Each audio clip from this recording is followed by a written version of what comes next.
함께 기도하겠습니다. 주님 감사합니다. 오늘도 주의 말씀을 붙들고 이 하루 시작하기 원합니다. 예배하는 우리의 마음에 하나님 위로를 허락하여 주시고 주께서 함께 하시는 은혜로 이 하루도 승리하며 걸어가도록 인도하옵소서. 예수님의 이름으로 기도드립니다. 아멘. 찬송가 274장 찬양하시겠습니다.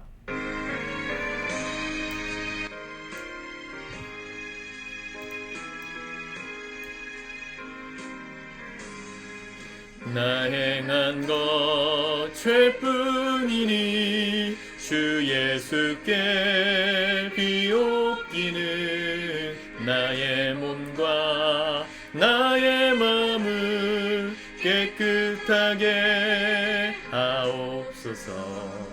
물 가지고 날 씻든지 불 가지고 태우든지 내 안과 밖 다 닦으사 내 모든 죄 멸하소서.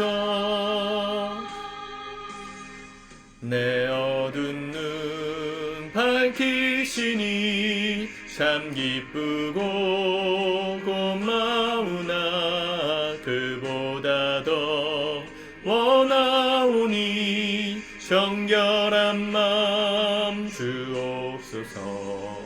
물 가지고 날 씻든지 불 가지고 태우든지 내 안과 밖 다 닦으사 내 모든 죄 멸하소서.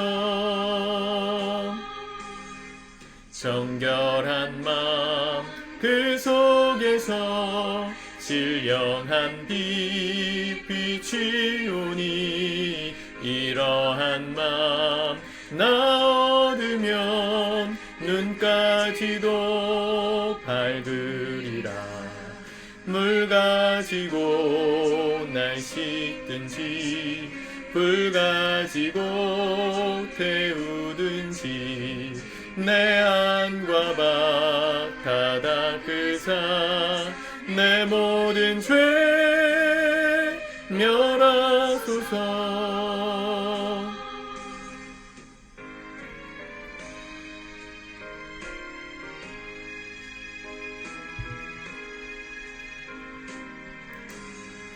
못된 행실 다 고치고 악한 생각 다 버려도 주 앞에서 정결타고 자랑치는 못하리라. 물 가지고 날 씻든지 불 가지고 태우든지 내 안과 밖 다 닦으사 내 모든 죄 멸하소서. 아멘. 오늘 하나님 말씀은 느헤미야 2장입니다. 같이 먼저 읽고 묵상하겠습니다. 2장. 느헤미야가 예루살렘으로 가다. 아닥사스다 왕 제20년 니산월에 왕 앞에 포도주가 있기로 내가 그 포도주를 왕에게 드렸는데 이전에는 내가 왕 앞에서 수심이 없었더니 왕이 내게 이르시되 내가 병이 없거늘 어찌하여 얼굴에 수심이 있느냐. 이는 필연 네 마음에 근심이 있음이로다 하더라. 그때 내가 크게 두려워하여 왕께 대답하되 왕은 만세수를 하옵소서. 내 조상들의 묘실이 있는 성읍이 이제까지 황폐하고 성문이 불탔사오니 내가 어찌 얼굴에 수심이 없사오리이까 하니 왕이 내게 이르시되 그러면 네가 무엇을 원하느냐 하시기로 내가 곧 하늘의 하나님께 묵도하고 왕에게 아뢰되 왕이 만일 좋게 여기시고 종이 왕의 목전에서 은혜를 얻었사오면 나를 유다 땅 나의 조상들의 묘실이 있는 성읍에 보내어 그 성을 건축하게 하옵소서 하였는데 그때 왕후도 왕 곁에 앉아 있었더라.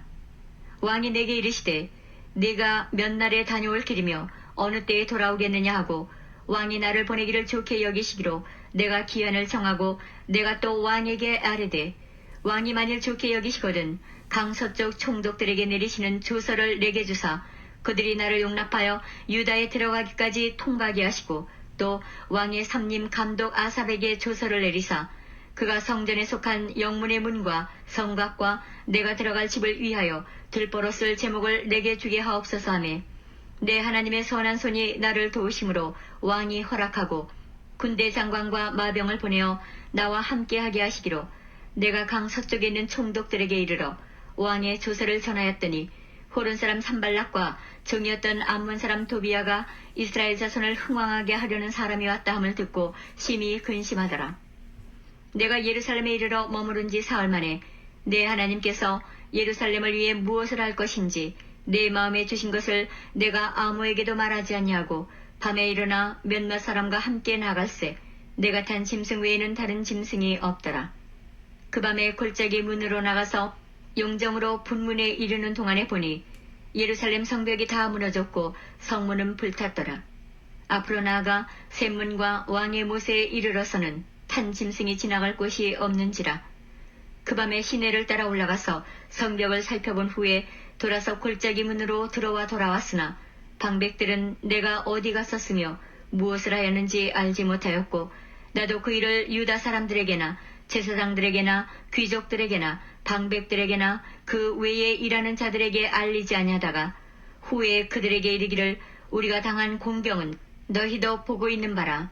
예루살렘이 황폐하고 성문이 불탔으니 자 예루살렘 성을 건축하여 다시 수치를 당하지 말자 하고 또 그들에게 하나님의 선한 손이 나를 도우신 일과 왕이 내게 이른 말씀을 전하였더니 그들의 말이 일어나 건축하자 하고 모두 힘을 내어 이 선한 일을 하려 하매 호른 사람 산발락과 정이었던 암몬 사람 도비야와 아라비아 사람 게셈이 이 말을 듣고 우리를 업신여기고 우리를 비웃어 이르되 너희가 하는 일이 무엇이냐 너희가 왕을 배반하고자 하느냐 하기로 내가 그들에게 대답하여 이르되 하늘의 하나님이 우리를 형통하게 하시리니 그의 종들인 우리가 일어나 건축하려니와 오직 너희에게는 예루살렘에서 아무 기업도 없고 권리도 없고 기억되는 바도 없다 하였느니라. 아멘. 아닥사스다 이 왕은 페르시아의 왕이었고 그의 아버지가 아하수에로. 아하수에로는 에스더의 무대가 되는 왕입니다. 이 참 아하수에로도 그렇고 또 아닥사스다도 그렇고 이 아닥사스다 2세 이 사람은 아마 1세였을 것으로 보는데 이 다음에 다리오 그리고 아닥사스다 2세가 섰을 때 이 아닥사스다 2세 때 이후로는 페르시아가 이 패망의 길을 걷습니다. 나라가 쇠약해지거든요. 바벨론을 통해서 하나님께서 이스라엘을 심판하셨고 그 심판한 바벨론을 페르시아를 통해서 다시 심판하셨던 주의 지팡이 도구였는데 마치 하나님께서 이 페르시아를 그 고대 근동의 패권을 잡게 하신 이유가 이 포로로 끌려갔던 이스라엘 백성들 그리고 무너졌던 예루살렘 성전을 다시금 짓는 일을 위한 선한 도구로 이들을 쓰셨음을 보게 돼요. 성경의 역사가 그렇습니다. 하나님의 마음을 품고 기도했던 느헤미야. 성벽이 무너졌다. 성문이 불탔다. 그걸 가슴 아파하면서 금식하던 그 느헤미야의 얼굴에 그 근심이 보였다는 거죠. 그래서 술 맡은 관원장, 비서실장이니까 가장 가까이에서 그 얼굴에 근심이 있다는 걸 왕이 보고 먼저 물어요. 네, 2절 왕이 내게 이르시되 내가 병이 없거늘 어찌하여 얼굴에 수심이 있느냐 이는 필연 내 마음에 근심이 있음이로다. 이거는 굉장히 무서운 말이에요. 그래서 느헤미야도 말하잖아요. 그때 내가 크게 두려워하여. 왜 이렇게 얘기하냐면 그 에스더 때도 그랬지만 우리 에스더 보겠지만 에스더 이야기를 먼저 읽는 게 사실은 더 좋은데 에스더도 아하수에로 왕 때 그 아하수에로 왕이 부르지 않으면 먼저 불러야만 왕비도 왕 앞에 나갈 수 있었는데 아하수에로가 정원을 거닐다가 3일 동안 금식한 이 에스더의 얼굴을 보고 수심이 있다는 걸 보고 그를 불러요. 그 앞에 나아가죠. 수심이 부른 게 아니고 에스더가 먼저 나아오니까 원래는 그러면 죽어야 되는데 그 얼굴에 근심이 있음을 보고 그의 이야기를 듣고 유대인들을 살리는 역사가 일어납니다. 왕 앞에 신하가 근심 있는 모습을 보인다? 그건 죽어야 될 일이에요. 그런데 하나님 나라를 위한 거룩한 근심은 그를 은혜를 입게 했습니다. 여러분, 어제 나라를 위해서 기도하자 이런 얘기 했는데, 우리가 하나님 나라를 위해서 정말 기도하고 정말 깨어서 주의 뜻대로 살고자 하는 마음에 거룩한 열정이 있으면요, 그게 은혜를 우리 가운데 허락하시는 통로가 된다는 겁니다. 죽어야 될 일인데 그게 그를 살게 하고 새로운 인생을 시작하게 하죠. 3절 왕은 만세수하옵소서. 내 조상들의 묘실이 있는 성읍이 이제까지 황폐하고 성문이 불탔사오니 내가 어찌 얼굴에 수심이 없사오리이까. 4절 왕이 내게 이르시되 그러면 내가 무엇을 원하느냐. 왕이 묻습니다. 은혜를 내밀어서, 은혜를 베풀어서 그럼 내가 뭐 해줄까 했더니 느헤미야의 태도를 보세요. 내가 곧 하늘의 하나님께 묵도하고 왕에게 아뢰되 그랬어요. 느헤미야는 우선순위가 분명했던 사람입니다. 왕이 눈앞에 보이는 권력자가 내 앞에 있었지만 그가 믿는 하나님은 그보다 더 높으신 분이셨어요. 1순위셨어요. 그래서 왕이 내가 뭘 해줄까 말할 때 그에게 잘 보이려고 뭐 손바닥 비비지 않았어요. 오히려 뭘 먼저 했어요? 하나님께 묵도, 기도했다는 거예요. 그 찰나에 하나님 내가 무엇을 구할까요? 내가 뭘 해주랴 했을 때 금은보화를 달라, 더 높은 관직을 달라, 그렇게 말하지 않았어요. 느헤미야는 만약에 하나님 나라의 거룩한 열망, 이 하나님의 무너진 성전을 세우고자 하는 마음이 없었다면 자기 성공을 구했을지도 몰라요. 해줬을 거예요, 왕도. 그런데 하나님 나라를 위한 거룩한 열망이 있었던 느헤미야는 나의 안위가 아니라 고생스러운 일을 위해서 고생스러운 일을 일부러 택합니다. 하나님의 영광을 위한, 성전을 재건하는 일을 위한 고생스러운 길을 스스로 택하고 가죠. 지금 그대로 있으면 술 맡은 관원장으로 얼마나 편해요. 포로인데 그 땅에서 잘 돼가지고 성공했어요. 요셉같이 거의 3인자 정도 되는 사람이 됐단 말이에요. 나라에. 그럼 자기는 잘 성공했으니까 잘 먹고 잘 살면 되지. 우린 다 그렇게 생각하잖아요. 우리 시대의 사람들은. 나만 잘 먹고 잘 살면 되지. 저 옆집에 누군가가 고통스러워하는 건 나랑 무슨 상관이야. 그렇게 생각하잖아요. 근데 하나님의 마음을 품은 사람들은 자기의 성공이 인생의 목표가 아닙니다. 하나님의 뜻을 이루는 게 인생의 목표예요. 그래서 왕이 나에게 기회를 줄 때 내 영광을 구한 게 아니라 하나님 나라를 위한 기회를 구해요. 5절 왕에게 이르되 아뢰되 왕이 많이 좋게 여기시거든 또 종이 왕의 목전에 은혜를 얻었사오면 나를 유다 땅 나의 조상들의 묘실이 있는 성읍에 보내어 그 성을 건축하게 하옵소서. 사실은 이거는 반항 또 반역이라고 봐도 됩니다. 비서실장이 자기 마음대로 대통령 버리고 자기 나라 가가지고 일하겠다. 바로 파면이고 바로 사형이죠. 대통령, 우리나라 지금 민주주의 국가니까 사형까지는 안 가더라도 바로 파직입니다. 근데 왕이 뭐라 그래요? 6절 그때 왕후도 왕 곁에 앉아 있었더라. 왕이 내게 이르시되 내가 몇 날에 다녀올 길이며 어느 때에 돌아오겠느냐. 돌아올 걸 먼저 얘기하고 보내요. 미래도 보장해 주겠다는 거죠. 그래서 실제로 느헤미야가 3차 포로들과 함께 돌아와서 성벽을 회복하고 재건하고 다시금 수상궁으로 돌아옵니다. 그리고 두 번째로 총독으로 또 임명받아서 느헤미야 하반 뒤쪽에 보면 또 한 번 더 오죠. 네, 이런 역사 일어나요. 여러분, 여러분들 안에 어떤 열망을 가지고 사느냐에 따라 여러분들의 주변에 있는 힘 있는 사람들, 세상의 권력자들, 여러분들 도울 사람들이 붙게 돼 있습니다. 하나님은 모든 것을 합력하여 선을 이루세요.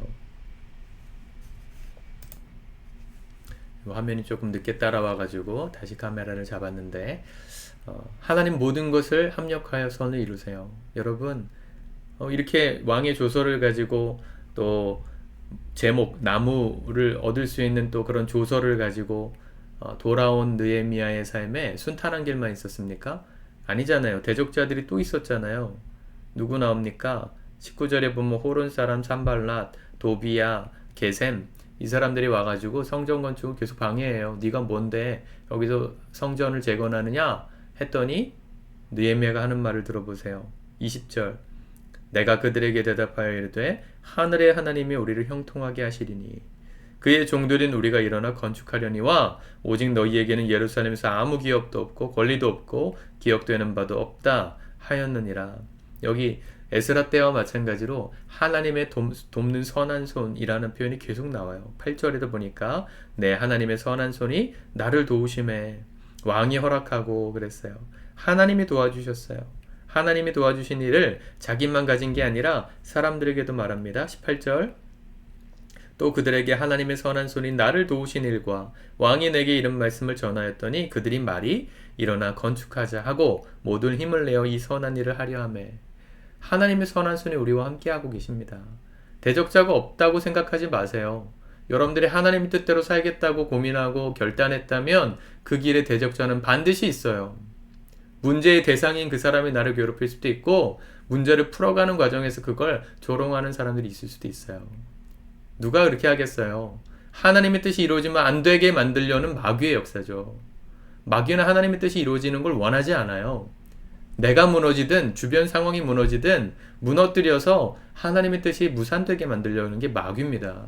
깨어 계세요. 여러분, 여러분들의 인생의 꿈이 무너진다? 그건 상관없어요. 하나님 나라의 꿈이 무너지는 것을 두려워하셔야 돼요. 하나님 나라의 일이 무너지는 것을 두려워할 때 마귀가 언제 공격하는지가 정확하게 분별됩니다. 그리고 공격하는 그 상황 속에서 포기하지 않고 낙심하지 않습니다. 왜냐하면 그 모든 상황을 통해서도 하나님이 역사하고 계시고 선한 손길로 인도하고 계심을 믿기 때문이죠. 여러분, 믿음의 길을 걷다가 낙심하는 상황이 생길 때 포기하지 마십시오. 포기하지 마십시오. 속지 마십시오. 하나님이 그러시는 게 아니라 하나님의 일을 무너뜨리는 마귀의 역사예요. 마귀를 저주해야지 왜 하나님을 원망합니까? 마귀를 떨쳐버리셔야지. 예수의 이름으로 떠나가라. 주의 일을 무너뜨리려는 마귀는 떠나가라. 주님 도와주세요. 선한 손으로 인도해 주세요. 주님을 더욱더 의지하셔야 될 때 아닙니까? 대적자가 생길 때 말이죠. 여러분, 우리 안에 먼저 하나님께서 주시는 거룩한 열망, 주의 나라와 영광을 위해 살겠다는 그 뜻을 이루겠다는 마음을 품으십시오. 그러면 하나님은 돕는 자들을 보내시고 선한 손길로 인도해 주십니다. 비록 대적자가 있을지라도 그들이 어찌할 수 없는 강력한 힘으로 형통케 하심을 허락해 주실 겁니다. 여러분들의 인생이 이 놀라운 하나님의 원리들을 날마다 경험하며 사십시오. 세상이 우리를 조롱하는 소리에 휘둘리지 마세요. 너희들이 그렇게 기도한다고 하나님 믿는다고 뭐 달라지니? 속지 마세요. 사람들이 몰라서 그러는 거예요. 그 좋으신 하나님은 모르니까 하나님의 도우심이 헛된 것처럼 보이는 거죠. 하나님을 정말로 경험하며 사는 사람들은 그 일에 일일비하지 않고 휘둘리지 않습니다. 우리 성도님들이 오늘 하루가 하나님의 선한 손길이 함께하는 복 있는 하루가 되시기를 축복합니다. 주님이 여러분들을 통해서 오늘도 하나님의 일을 이루실 겁니다. 주께서 영광 받으시는 하루가 될 겁니다. 기도하겠습니다. 주님, 오늘도 우리의 삶을 통해 영광 받아 주시옵소서. 영광을 나타내 주시옵소서. 주의 거룩한 뜻을 이루고자 하는 열망을 품고 이 하루 깨어 기도하며 말씀 묵상하며 믿음으로 살기를 결단합니다. 주님, 우리를 인도하소서. 대적들 앞에서 무너지거나 흔들리지 않는 담대한 마음을 주시고 우리가 하나님 앞에 결단했던 것들이 무너뜨리는 이 마귀의 시도와 공격 앞에 우리가 당당하게 믿음으로 승리하기를 선포하는 우리 성도들 될 수 있도록 은혜를 베풀어 주시옵소서. 예수님의 이름으로 기도드립니다. 아멘.